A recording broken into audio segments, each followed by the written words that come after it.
ओम शांति। 28 अगस्त 2024। बाबा के महावाक्य। मीठे बच्चे, तुम ड्रामा के गुप्त राज को जानते हो कि यह संगम युग ही चढ़ती कला का युग है। सतयुग से लेकर कलाएं कम होती जाती है। प्रश्न: सबसे उत्तम सेवा कौन सी है और वह सेवा कौन करता है? उत्तर: भारत को स्वर्ग बनाना, रंक को राव बनाना, पतित को पावन बनाना, यह है सबसे उत्तम सेवा। ऐसी सेवा एक बाप के सिवाय और कोई भी नहीं कर सकता। बाप ने ऐसी महान सेवा की है, तब तो बच्चे उनकी इज्जत करते हैं। सबसे पहले सोमनाथ का मंदिर बनाकर उनकी पूजा करते हैं। गीत। आखिर वह दिन आया आज। ओम शांति। मीठे मीठे रूहानी बच्चों ने यह गीत सुना। जैसे आत्मा गुप्त है और शरीर प्रत्यक्ष है, आत्मा इन आंखों से देखने में नहीं आती है, इनकॉग्निटो है जरूर, परंतु इस शरीर से ढकी हुई है। इसलिए कहा जाता है आत्मा गुप्त है। आत्मा खुद कहती है मैं निराकार हूं, यहां साकार में आकर गुप्त बनी हूं। आत्माओं की निराकारी दुनिया है, वहां तो गुप्त की बात नहीं। परमपिता परमात्मा भी वहां रहते हैं। उनको कहा जाता है सुप्रीम, ऊंच ते ऊंच आत्मा, परे ते परे रहने वाला परमपिता परमात्मा। बाप कहते हैं जैसे तुम गुप्त हो, मुझे भी गुप्त आना पड़े। मैं गर्भ जेल में नहीं आता हूं, मेरा नाम एक ही शिव चला आता है। मैं इसमें आता हूं तो मेरा नाम नहीं बदलता। इनकी आत्मा का जो शरीर है उनका नाम बदलता है। मुझे तो शिव ही कहते हैं, सभी आत्माओं का बाप। तो तुम आत्माएं इस शरीर में गुप्त हो, इस शरीर द्वारा कर्म करती हो। मैं भी गुप्त हूं। तुम बच्चों को यह ज्ञान अब मिल रहा है कि मैं आत्मा इस शरीर से ढकी हुई हूं। आत्मा है इनकॉग्निटो, शरीर है कॉग्निटो। मैं भी अशरीरी हूं। बाप इनकॉग्निटो इस शरीर द्वारा सुनाते हैं। तुम भी इनकॉग्निटो हो, शरीर द्वारा सुनते हो। तुम जानते हो बाबा आया हुआ है। बाप आते हैं भारत को फिर से गरीब से साहूकार बनाने। तुम कहेंगे हमारा भारत गरीब है। सब जानते हैं, परंतु उनको कोई पता ही नहीं कि हमारा भारत साहूकार कब था, कैसे था। तुम बच्चों को बहुत नशा है, हमारा भारत तो बहुत साहूकार था। दुख की बात नहीं थी। सतयुग में दूसरा कोई धर्म नहीं था, एक ही देवी देवता धर्म था। यह किसको पता नहीं। यह जो वर्ल्ड की हिस्ट्री ज्योग्राफी है, यह कोई नहीं जानते हैं। अभी तुम अच्छी रीति जानते हो हमारा भारत बहुत साहूकार था, अभी बहुत गरीब है। अब फिर बाप आए हैं साहूकार बनाने। भारत सतयुग में बहुत साहूकार था, जबकि देवी देवताओं का राज्य था। फिर राज्य कहाँ चला गया, यह कोई नहीं जानते हैं। ऋषि मुनि आदि भी कहते हम रचता और रचना को नहीं जानते हैं। बाप कहते हैं सतयुग में इन देवी देवताओं को रचता रचना का ज्ञान नहीं था, आदि मध्य अंत को नहीं जानते। अगर उन्हों को यह ज्ञान हो कि हम सीधी उतरते रसातल में चले जाएंगे तो बादशाही का सुख भी ना रहे, चिंता लग जाए। अभी तुमको चिंता लगी हुई है कि हम तमो प्रधान से सतो प्रधान कैसे बने। हम आत्माएं जो निराकारी दुनिया में रहती थी, वहां से फिर कैसे सुखधाम में आई, यह भी ज्ञान है। हम अभी चढ़ती कला में हैं। यह 84 जन्मों की सीढ़ी है। इसके बीच में क्या होता है, यह भी तुम जानते हो। सतयुग में सब तो नहीं आएंगे। ड्रामानुसार हर एक एक्टर नंबरवार अपने अपने समय पर आकर पार्ट बजाएंगे। अभी तुम बच्चे जानते हो गरीब निवास किसको कहा जाता है, दुनिया नहीं जानती। गीत में भी सुना आखिर वह दिन आया आज। यह सब है भक्ति। भगवान कब आकर हम भक्तों को इस भक्ति मार्ग से छुड़ाए सदगति में ले जाते हैं, यह भी समझा है। राम राज्य रावण राज्य किस चीज का नाम है, यह भी कोई मनुष्य नहीं जानते। अभी तुम बच्चे समझते हो बाबा फिर से आ गया है इस शरीर में। शिव जयंती भी मनाते हैं तो शिव जरूर आते हैं। ऐसे भी नहीं कहते मैं श्री कृष्ण के तन में आता हूँ। नहीं, बाप कहते हैं श्री कृष्ण की आत्मा ने 84 जन्म लिए हैं। जो पहले नंबर में था वह अब अंत में है। तत्त्वम, मैं तो आता ही हूँ साधारण तन में। तुमको आकर बतलाता हूँ तुम कैसे 84 जन्म भोगते हो। इस समय देवता धर्म का तो एक भी अपने को समझते नहीं है, क्योंकि सत्युग को बहुत दूर ले गए हैं। कल्प की आयु लाखों वर्ष लिख दी है। वास्तव में ड्रामा की हिस्ट्री तो बहुत छोटी है। इसमें कोई धर्म की 500 वर्ष की, कोई की 2500 वर्ष की हिस्ट्री है। तुम्हारी हिस्ट्री है 5000 वर्ष की। देवता धर्म वाले ही स्वर्ग में आएंगे, और धर्म तो आते ही बाद में है। देवता धर्म वाले ही और धर्मों में कन्वर्ट हो गए हैं। ड्रामानुसार फिर भी ऐसे ही कन्वर्ट हो जाएंगे, फिर अपने अपने धर्म में लौटकर आएंगे। बाप समझाते हैं बच्चे, तुम तो विश्व के मालिक थे। तुम अभी समझते हो बाबा स्वर्ग की स्थापना करने वाला है, तो हम क्यों नहीं स्वर्ग में होंगे। बाप से हम वर्षा जरूर लेंगे। तो इससे सिद्ध होता है कि यह हमारे धर्म का है। जो नहीं होगा वह आएंगे ही नहीं। कहेंगे पराये धर्म में क्यों जाए। तुम बच्चे जानते हो सतयुग नई दुनिया में देवताओं को बहुत सुख थे। सोने के महल थे। सोमनाथ के मंदिर में कितना सोना था, ऐसा कोई दूसरा मंदिर होता ही नहीं। उसमें बहुत हीरे जवाहरात थे। बौद्धि आदि के कोई हीरे जौहरों के महल नहीं होंगे। तुम बच्चों को जिस बाप ने इतना ऊंचा बनाया है, उनकी तुमने कितनी इज्जत रखी है। जो अच्छा कर्म करके जाते हैं उनकी इज्जत रखी जाती है। अभी तुम जानते हो सबसे अच्छे कर्म पतित पावन बाप ही करके जाते हैं।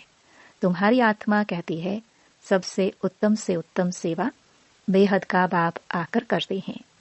हमको रंक से राव, बेगर से प्रिंस बना देते हैं। जो भारत को स्वर्ग बनाते हैं उनकी भी इज्जत कोई नहीं रखते। तुम जानते हो ओंज तेओंज मंदिर गाया हुआ है सोमनाथ का, जिसको लूट ले गए। लक्ष्मी नारायण के मंदिर को कभी कोई ने लूटा नहीं है, सोमनाथ के मंदिर को लूटा है। भक्ति मार्ग में यह बहुत धनवान होते हैं। राजाओं में भी नंबरवार होते हैं ना। जो ऊंच मर्तबे वाले होते हैं उनकी छोटे मर्तबे वाले इज्जत करते हैं। दरबार में भी नंबरवार बैठते हैं। बाबा तो अनुभवी है ना। यहाँ की दरबार है पतित राजाओं की। पावन राजाओं की दरबार कैसे होगी। जबकि उन्हों के पास इतना धन होगा तो उन्हों का घर भी इतना ही अच्छा होगा। अभी तुम जानते हो बाबा हमको पढ़ा रहे हैं, स्वर्ग की स्थापना करा रहे हैं। हम महाराजा महारानी स्वर्ग के बनते हैं, फिर हम गिरते हैं, फिर हम पहले पहले शिव बाबा के पुजारी बनेंगे। जिसने स्वर्ग का मालिक बनाया उनकी हम पूजा करेंगे। वह हमको बहुत साहूकार बनाते हैं। अभी भारत कितना गरीब है, आगे इतना गरीब नहीं था। बहुत खुशी में रहते थे। जो जमीन 500 रुपए में ली थी वह आज 5000 में भी नहीं मिलती है। वहां तो धरनी का मूल्य होता नहीं। जिसको जितना चाहिए ले लेवे। ढेर की ढेर जमीन पड़ी होगी। मीठी नदियों पर तुम्हारे महल होंगे ना। मनुष्य बहुत थोड़े होंगे। प्रकृति दासी होगी। फल फूल बहुत अच्छे मिलते रहते हैं। अभी तुम कितनी मेहनत करते हो, लेकिन सूखा पड़ जाता है तो अन्न नहीं मिलता है। तो गीत सुनने से तुम्हारे रोमांच खड़े हो जाने चाहिए। बाप को गरीब निवास कहते हो। अब अर्थ समझाना। किसको साहूकार बनाते हैं। जरूर यहाँ जो आएंगे उनको साहूकार बनाएंगे ना। तुम बच्चे जानते हो हमको पावन से पतित बनने में 5000 वर्ष लगे हैं। अभी फिर फट से बाबा पतित से पावन बनाते हैं। ऊंच ते ऊंच बनाते हैं। 1 सेकंड में जीवन मुक्ति मिल जाती है। कहते हैं बाबा हम आपके हैं। बाप कहते हैं बच्चे तुम विश्व के मालिक हो। बच्चा पैदा हुआ और वारिस बना, कितनी खुशी होती है। लेकिन बच्ची को देख चेहरा ही उतर जाता है। यहाँ तो सभी आत्माएं बच्चे हैं। हम स्वर्ग के मालिक बन गए। अभी पता पड़ा है कि हम 5000 वर्ष पहले स्वर्ग के मालिक थे। बाबा ने ऐसा बनाया था। शिव जयंती भी मनाते हैं, परंतु यह नहीं जानते कि वह कब आया था। लक्ष्मी नारायण का राज्य कब था, कुछ नहीं जानते। वास्तव में भारत की आबादी सबसे बड़ी होनी चाहिए। भारत की जमीन भी सबसे बड़ी होनी चाहिए। लाखों वर्ष हो फिर तो बहुत जमीन चाहिए। सारी दुनिया की भी जमीन पूरी ना हो। लाखों वर्ष में कितने मनुष्य पैदा हो जाते, अनगिनत मनुष्य हो जाए।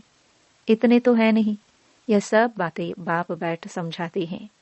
मनुष्य सुनते हैं तो कहते हैं यह बातें तो कब नहीं सुनी, न कोई शास्त्रों से पढ़ी। यह तो वंडरफुल बातें हैं। अभी तुम बच्चों की बुद्धि में सारे चक्र की नॉलेज है। यह बहुत जन्मों के अंत में अब पतित आत्मा है।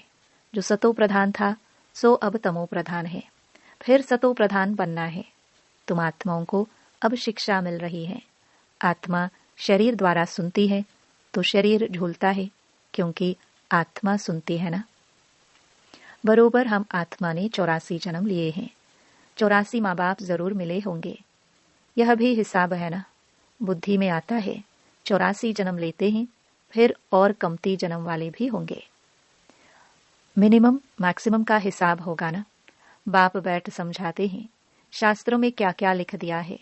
तुम्हारे लिए तो फिर भी 84 जन्म कहते हैं, मेरे लिए तो अनगिनत बेशुमार जन्म कह दिया है। कण कण में बस जिधर देखता हूं तू ही तू, कृष्ण ही कृष्ण है। मथुरा वृंदावन में कहते हैं श्री कृष्ण सर्वव्यापी है। राधे पंथ वाले फिर कहेंगे राधे ही राधे, कहेंगे हम राधा स्वामी हैं, कृष्ण स्वामी और हैं। वह राधे को मानते हैं। जिधर देखता हूं राधे ही राधे हैं। तुम भी राधे, हम भी राधे। अब बाप बैठ समझाते हैं बरोबर मैं गरीब निवास हूं ना। भारत ही सबसे साहूकार था, अभी सबसे गरीब बना है। इसलिए मुझे भारत में ही आना पड़े। यह बना बनाया ड्रामा है, इसमें जरा भी फर्क नहीं हो सकता है। यह ह्यूज ड्रामा है। ड्रामा जो शूट हुआ वह हूबहू रिपीट होगा। ड्रामा का भी पता होना चाहिए। ड्रामा माना ड्रामा, वह होता है हद का ड्रामा, यह है बेहद का ड्रामा। इसके आदि मध्य अंत को कोई नहीं जानते। तो गरीब निवास निराकार भगवान को ही मानेंगे, श्री कृष्ण को नहीं मानेंगे। श्री कृष्ण तो धनवान सत्यु का प्रिंस बनता है। भगवान को तो अपना शरीर है नहीं। वह आकर तुम बच्चों को धनवान बनाते हैं, तुमको राज्यों की शिक्षा देते हैं। वह भी पढ़ाई से बैरिस्टर आदि बनते हैं, फिर कमाई करते हैं। बाप भी तुमको अभी पढ़ाते हैं। तुम भविष्य में नर से नारायण बनते हो। तुम्हारा जन्म तो होगा ना। ऐसे तो नहीं स्वर्ग कोई समुद्र से निकल आएगा। श्री कृष्ण ने भी जन्म लिया ना। कंसपुरी आदि तो उस समय थी नहीं। श्री कृष्ण का कितना नाम गाया जाता है। उनके बाप का नाम ही नहीं। उनका बाप कहाँ है? जरूर राजा का बच्चा होगा ना। वहां बड़े राजे के घर में जन्म होता है, परंतु वह पतित राजा होने के कारण उनका नाम थोड़े होगा। श्री कृष्ण जब है तब थोड़े पतित भी रहते हैं।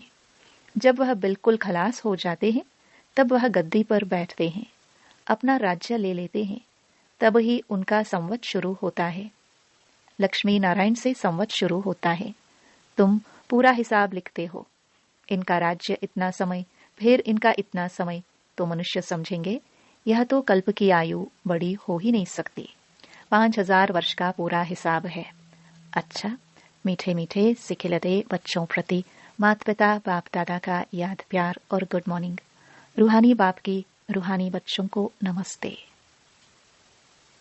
धारणा के लिए मुख्य सार।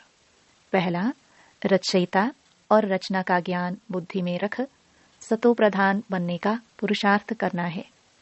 बस एक ही चिंता रखनी है कि हमें सतो प्रधान जरूर बनना है। दूसरा, इस बेहद के ड्रामा को बुद्धि में रख अपार खुशी में रहना है।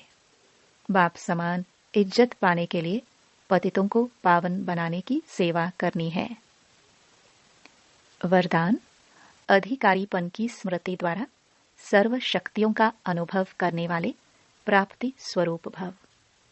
यदि बुद्धि का संबंध सदा एक बाप से लगा हुआ रहे तो सर्व शक्तियों का वर्षा अधिकार के रूप में प्राप्त होता है। जो अधिकारी समझकर हर कर्म करते हैं, उन्हें कहने व संकल्प में भी मांगने की आवश्यकता नहीं रहती। यह अधिकारीपन की स्मृति ही सर्व शक्तियों के प्राप्ति का अनुभव कराती है। तो नशा रहे कि सर्व शक्तियां हमारा जन्मसिद्ध अधिकार है। अधिकारी बनकर के चलो तो आधीनता समाप्त हो जाएगी। स्लोगन, स्वयं के साथ साथ प्रकृति को भी पावन बनाना है तो संपूर्ण लगाव मुक्त बनो। ये अव्यक्त इशारे अपवित्रता के बीज को भी समाप्त कर संपूर्ण स्वच्छ पवित्र बनो। अगर पवित्रता का नियम पक्का है तो लगाव मुक्त, ईर्ष्या और क्रोध से भी मुक्त बनो। चिड़चिड़ापन भी न हो, यह भी लगाव नहीं रखो कि यह होना ही चाहिए। स्वार्थ या ईर्ष्या के वश कोई बात कहेंगे और वह पूरी नहीं होगी तो क्रोध पैदा होगा। इसलिए पवित्रता के पिलर को पक्का करो तो यह पिलर लाइट हाउस का काम करेगा। ओम शांति।